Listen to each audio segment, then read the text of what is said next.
जी Nadreen, उबावड़ो bypass ते पयल plot तां भुट्टा ऐं चाचड़ बिरादरी जो पाण में झेड़ो थी पियो, जंहिं जे नतीजे में 8 ॼणा सख़्त ज़ख़्मी थी पिया। ग़ुलाम नबी भुट्टे जो बयान आहे त यूसुफ भुट्टे सॼो झेड़ो करायो आहे। ॿुधो उन जा बयान। कहिड़ी जगह ते प्लाट तो प्लाट बाईपास बाईपास हुते खां मिली करे एसपी साहब हिनखे हुकुम ॾिनो जो महीनो थियो आहे रोज़ बेटा ॾे वई। अच्छा, इहो जेको आहे न मामूली से भुट्टे करायो। मां एसपी भुट्टी खे गुज़ारिश कंदुमि मुंहिंजी एफआईआर मामूली से भुट्टे ते थिए। नियाज़ुनि जो झेड़ो बि उन करायो, रैस इकबाल वारो झेड़ो उन करायो, कंबो वारो बि उन करायो। भुट्टा बि कान, भुट्टा बि असांजी बिरादरी आहे। अच्छा, भुट्टनि खे बि विड़ाए थो, सॼो सिस्टम यूसुफ भुट्टो करे थो। मुंहिंजी एफआईआर यूसुफ भुट्टे ते थींदी। न मां पने अकल खां वठी कमु शइ ताईं चाचड़ रोड भी बंद कंदासीं, असांजो एहतजाज भी कंदासीं, पर असां एसपी सुठो आहे। असां जेको आहे न एसपी साहब खे गुज़ारिश कंदासीं असांजी एफआईआर दाख़िल कराए पंहिंजो वही भुट्टे ते ऐं यूसुफ बाक़ी भुट्टा पाड़े ॾियनि उहे सभु। अच्छा, इहो प्लाट ते तव्हांजो घणे अरसे खां तव्हांजो इहो मुंहिंजो आहे खातो आहे, मुंहिंजे ख़िलाफ़ कोर्ट में विया आहिनि। सेवन कोर्ट जो फ़ैसिलो मुंहिंजे हक़ में, शीशन कोर्ट जो फ़ैसिलो मुंहिंजे हक़ में, हाई कोर्ट जो फ़ैसिलो मुंहिंजे हक़ में। 11 दुकान आहिनि।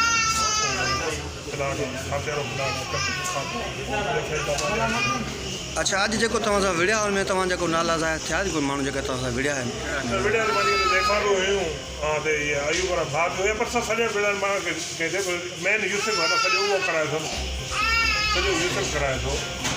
अॻिले विचूं माण्हू मां मोकिले मूंखे जीअं जेको आहे तूं जेको आहे छा कयो राति माण्हू मोकिलियो अथई मूंखे सुबुह भुट्टो छॾाए पोइ असां तुंहिंजी मदद उहो ॿ नंबरी करे थो इंसान बि हुन मां त जाम माता खे चवंदुमि तूं गुज़ारिश कंदुमि जाम माता खे चवंदो बाबा कंहिं बि चाचनि ते असां ॾे अचे यूसुफ भुट्टे खे घर में वठी आहे तुंहिंजे लाइ इज़त आहे, तूं अचु, तूं जाम वोट भाउ आहे असांजो यूसुफ भुट्टे खे असां चाचड़ में यूसुफ भुट्टे खे बि गैरत हुजे जिते कराची रहे थो उहो पंहिंजो घर आहे, उते माड़ी खाट ते सुम्हे थो, उते हुनखे गैरत कोन्हे 3000 रुपया भरे होटल ते कमिरो वठे उहो न, उते गैरत ख़तमु थी वेंदी आहे हैदराबाद पोइ गैरत थी वेंदी आहे चाचड़ ख़राबु।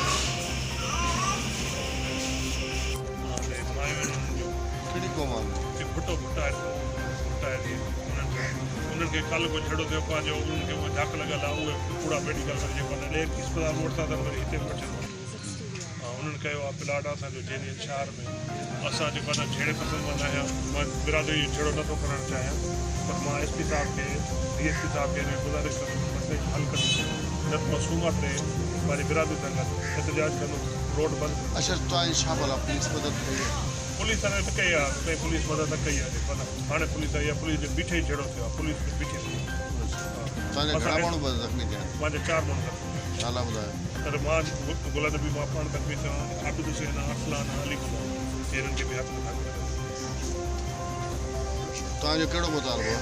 असांजो मुतालबो आहे बाबा इन खे वेही करे चयो इहा शइ खे बंदि कयो वञे, इन जो काॾे फ़ैसिलो कढियो वञे। महीनो थियो आहे एसपी साहब एसएचओ खे चयो आहे, डीएसपी खे एसएचओ रोज़ डटा ॾिए थो, करे ई नथो, हालांकि असां मां 50 चकर एसएचओ वटि आयो, अॼु कया थो सुबुह कया थो, एसएचओ जी न हली करे